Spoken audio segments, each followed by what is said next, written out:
everyone. Besides the keynote speech, summer institutes, the plenary session, the parallel sessions, one important aspect of this event are cultural events. So there will be the July 15 historical site visits. That will take us to Ouida and Agwe along the coast. And then we are going to have Wednesday morning, we are asked people to sign up to visit some places that might be of interest. Porto Novo, Gambier, and the city of Cotonou, where we are. And during the conference itself, there will be 1 hour dedicated to tourism in Benin, where we are going to talk about what makes this place very unique and a great tourist destination. So, but then I thought that I could also take 5 minutes of your time to tell you a bit about some of the historical figures that are featured in this hotel. So here we are at Tofa Premier, Tofa the First, who was the last king of the kingdom of Porto Novo, and then he's actually and then Guézo, who is perhaps by far, or maybe at least one of the most important historical figures in the kingdom of Dahomey. I'm going to say a few words about him. And then Guézo is right the name of the room on the other side.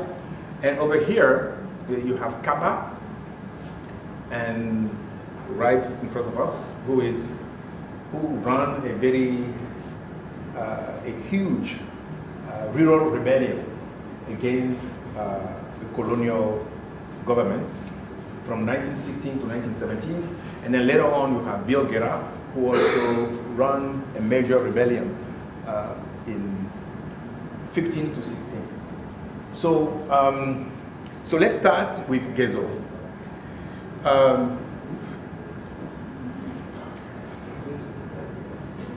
Okay, Guézo was basically the architect of the kingdom of Dahomey. So first, he came to power after a palace coup in 1818, and his reign for about 40 years, and 3 things that he brought to Benin. So first of all, the institutionalization of the kingdom, where the Ministry of Justice, Ministry of Agriculture, the Prime Minister post, and Foreign Affairs posts were totally institutionalized. So for instance, typically when a visitor comes to visit the kingdom, they have to stay for 3 months. And when they are there for 3 months, they teach foreign languages to officials from the Ministry of Foreign Affairs, which is called Yovogan, which means inform the boss of the white people, actually, to see how proud he was then. And one of the palm oil kind of the palm tree, he bought palm tree and many other kind of tropical plants from Latin America here. And I think the most important realization that he did that set him apart from many others were the creation of an all-women army called the Amazons. So here is, for instance, a picture of the veterans of the Amazon, which is it's unique around the world. Basically, he came with the idea of making women first from the beginning of the kingdom in the 17th century, women were also allowed to fight alongside men. There were small army units, but only under him that the elite unit, the front line, was made only of women. and they were trained in a specific way, recruited in specific ways. So for instance, in those days, when you are someone who is very rebellious in your family, if you are a woman who doesn't, cannot be intimidated, then somebody will tell the king and you get recruited in the army. So when you are 6.2 or 6.3, meaning 6.3, meaning 1m95, 1m98, then you are a good candidate. And then you are trained in a specific way. And so what is interesting here is also that not only recruitment, but also training, it was extremely demanding. And the institutions were continued until the last king, Behanzin. I'm going to talk about very briefly afterwards. And by the way, we are at AC, we are working on a project to understand the institution of the Amazons and the long-term effect that they have on the status of women. And so, for instance, we probably have the name of all those women who are in this picture. We are going to run surveys in their villages and know who they were, their networks, and so on, and see to what extent they could influence not only the generation of women at their time, but also future generations. So I could talk about the Amazons for days, but anyway, so you'll still hear about it a little bit, I think on maybe Thursday or Friday when we are talking about tourism in Benin. So now King Tofa, he is the king of Port Novo, and he was, in contrast to the other king from Abome, he was closer to Europeans, so he was very open. So in fact, when schools were created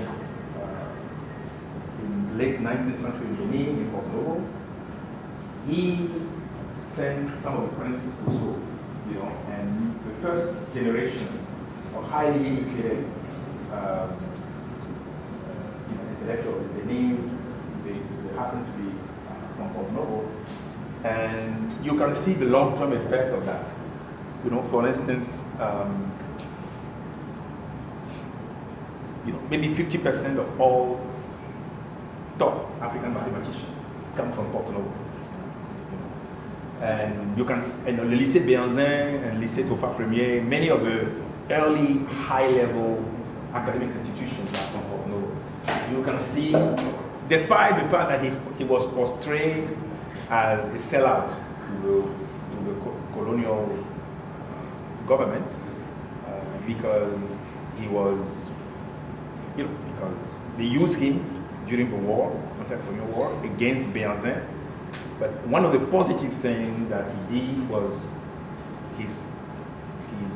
the high school was open to education and to education opportunities. And you can see that from the long-term effect that I just talked about. But the most important, perhaps, figure besides Guézo was the King Behanzin, who resisted to the colonial invasion, fought for 5 years, and lost the war, deported to Martinique.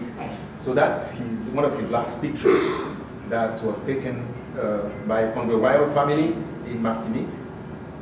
And what is interesting is that today you go to Martinique, when the way you define African pride in Martinique, and to say Behanzin pride. Behanzin pride simply because you are arrested, you are under arrest, you have nowhere to go, and yet you are presenting yourself as a king who has authority, even if your authority is lost totally. So until he died, he thought that he was equal. So when he was arrested and he was driven to go to France, he thought that he was going there to meet the King of France. Because he cannot talk to those soldiers. He can only talk to the King of France.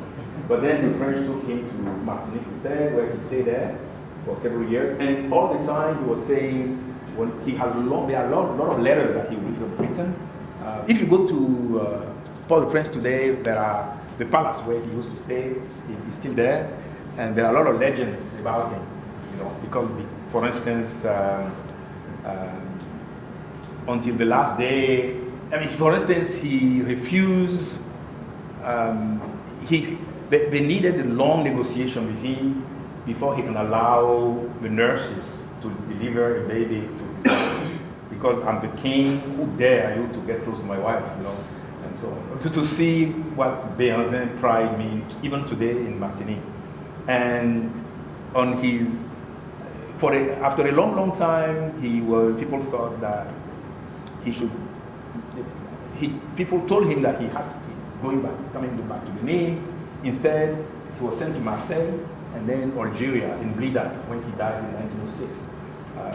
And then his son, Wanilo, who is in that picture, is probably him here. He was sent to France after his dad died and became one of the premier lawyers in Bordeaux. And then he fought for the remain of his dad to be back to Benin, and he was successful. And the remain was buried at Jimé, near Abomey. But then when he was returning back to France, he died in Dakar. You know, Wanilo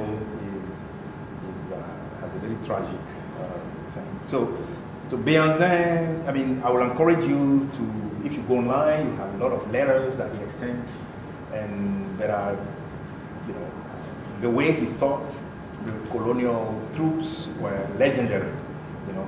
And the city of Abomey has this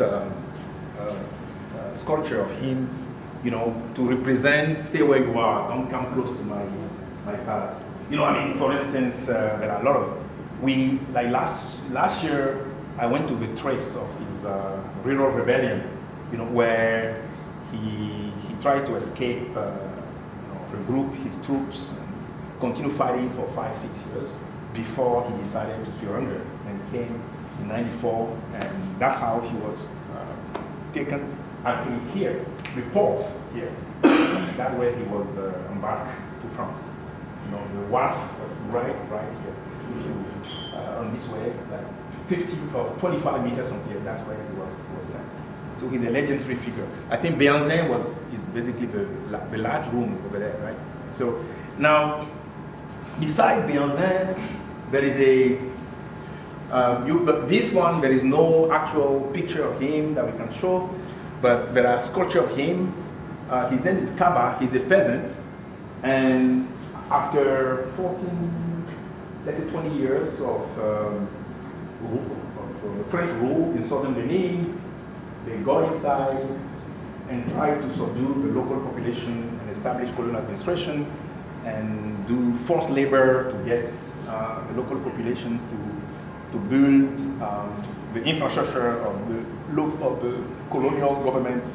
And he started sabotaging this effort and was hiding in, I mean, he used rural tactics of resistance for 1 full year before the bunker where he was hiding was bombed by the French troops, and he died. And after he died, they set up a school in Natitengu, and that school it was set up as a way to sort of destroy the rebellious attitude of the local population who were totally behind him. But unfortunately, I should say, I mean, to show you that they were really scared of him.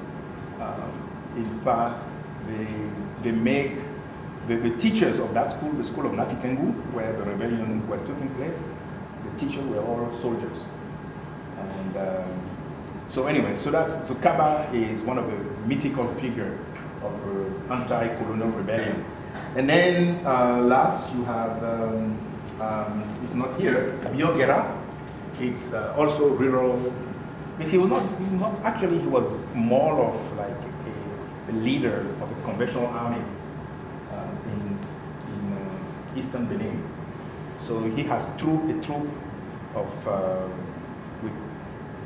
with an elite group of soldiers fighting on horses, and he fought the colonial presence for a long time, blocked their attempt to reach Niger, but in the end he was also defeated and killed in 1916. So Tofa Premier, king of Porto Novo, Guézo, king of Abomey, basically is mostly developer. I mean, in terms of economic development, any kind of historical legacy, whether it's in agriculture today in Benin, is due to Guézo. And then Behanzin is a mythical resistance leader who, until he died, thought that he was the right king of Benin and Dahomey in general. And alongside this, you have the resistance of Kaba and Biogera. So to finish all this, I can tell you, and this is a true story. So I was born exactly at the place where Guézo died. Guézo died in Econometric at a place called Awobi. When he came to Awobi, which means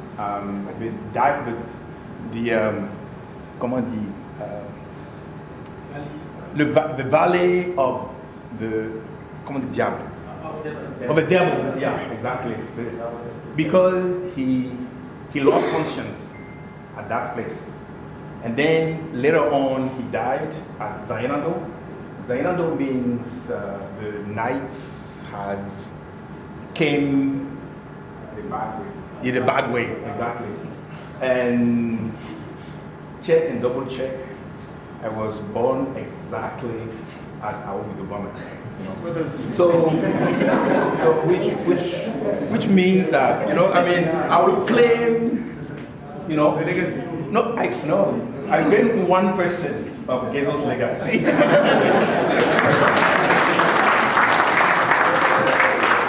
one is enough. Okay, sorry for the anyway, so just so that we know where we are. Okay, thank you very much.